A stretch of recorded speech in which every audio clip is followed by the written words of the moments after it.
The full moon cast an eerie glow upon the junkyard. Rusty car parts formed menacing shadows. A chill wind howled through the twisted metal, carrying a putrid stench. Two figures, shrouded in darkness, met beside a mountain of discarded tires. Have you secured the first ingredient? Dr. Fester Fungus, his lab coat stained with unknown substances, adjusted his thick glasses. His eyes glinted with a sinister light. Beside him stood the Stench, a hulking figure emanating an unbearable odor. The sewer sludge is ready.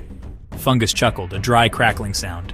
Excellent. Soon my ultimate weapon will be complete.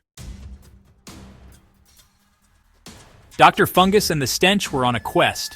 They sought the most rancid, putrid ingredients the world had to offer. Their goal to build a stink ray of unimaginable power. The sewer sludge was just the beginning. They needed more. Rotting meat, spoiled eggs, and the stench of 1,000 unwashed gym socks. Tonight we visit Victor Grimaldi. The Stench shuddered. Even he found the thought of Grimaldi's butcher shop unsettling. The Swine King? Indeed, he has something we need. Victor Grimaldi's butcher shop stood at the edge of town. A blood-red neon sign flickered above the entrance, casting an ominous glow. The stench hit them before they even reached the door. It was a suffocating wall of decay. Grimaldi, a mountain of a man with a blood-stained apron, greeted them with a cruel smile. His eyes, like chips of ice, seemed to see into their souls. Fungus, what brings you to my humble abode? Dr. Fungus smiled, a disturbing too-wide expression. We require your most pungent wares. Grimaldi chuckled, a deep rumbling sound. And what will you give me in return? Knowledge and power.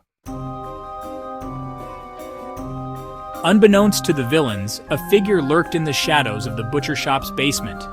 Malcolm, the black-striped Kane, had been tracking them for weeks. Kane, a former detective with a score to settle with Dr. Fungus, knew the danger of the stink ray. He couldn't let them succeed. As Dr. Fungus and Grimaldi finalized their deal, Kane made his move. He burst into the room, a crowbar raised high. Fungus, this ends now. Dr. Fungus whirled around, his eyes widening in surprise. The Stench let out a roar and charged, his massive form shaking the very foundation of the building. Chaos erupted in the basement. Ugh! You won't get away this time, Kane! The Stench, enraged, swung wildly at Kane. Meat cleavers flew, narrowly missing their targets. Where's the way out? I need to find it now. Dr. Fungus, his face contorted in rage, searched frantically for an escape route. Kane, nimble despite his age, dodged the Stench's attacks. He landed a solid blow on the creature's arm, but it seemed to have little effect. You're tougher than you look, aren't you? Suddenly, a stray cleaver, flung by the Stench, caught Kane on the arm. Damn it! He cried out in pain as blood gushed from the wound. Seizing his chance, Dr. Fungus grabbed a jar of bubbling liquid and threw it at Kane's feet. A thick, greenish smoke erupted, momentarily blinding Kane and allowing for their escape. Time to go, Stench, now! And just like that, they vanished into the smoke, leaving Kane behind in the chaos. Dr. Fungus and the Stench fled back into the night, leaving a trail of stench and destruction in their wake. Kane, wounded but determined, picked himself up from the blood-soaked floor. Back in the junkyard, Dr. Fungus examined his latest acquisition. It was a slab of meat, rotten and crawling with maggots from the depths of Grimaldi's cold storage. The final ingredient, he wheezed, his eyes gleaming with manic excitement. But something was different now. Dr. Fungus's gaze fell upon a bloodstain on his lab coat. A cruel smile spread across his lips. Dr. Fungus mixed and stirred the foul concoction in his makeshift lab. The stench was unbearable, even for the Stench. But Dr. Fungus seemed invigorated, his senses heightened by the noxious fumes. He held up a vial filled with a swirling mixture of blood and putrid slime. The black stripe's blood, he hissed. An unexpected bonus. The Stench looked on, confused. His blood? Yes, Dr. Fungus explained, his voice filled with a chilling calmness. It will amplify the stink ray's power. Imagine the Stench, a weapon so potent it could level entire cities with its stench.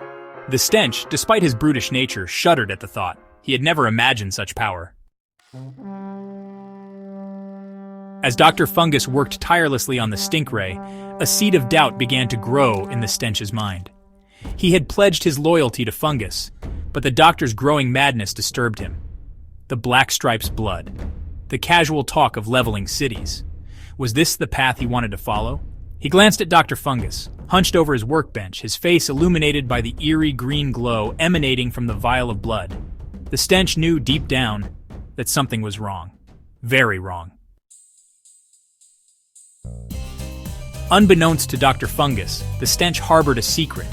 He hadn't joined Fungus's quest for power out of loyalty. He had his own reasons. The Stench had been a pawn in others' games for too long. He was tired of being controlled, of being feared and hated for his stench.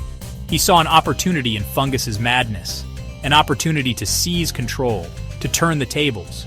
He would let Fungus build his weapon, then he would take it for himself.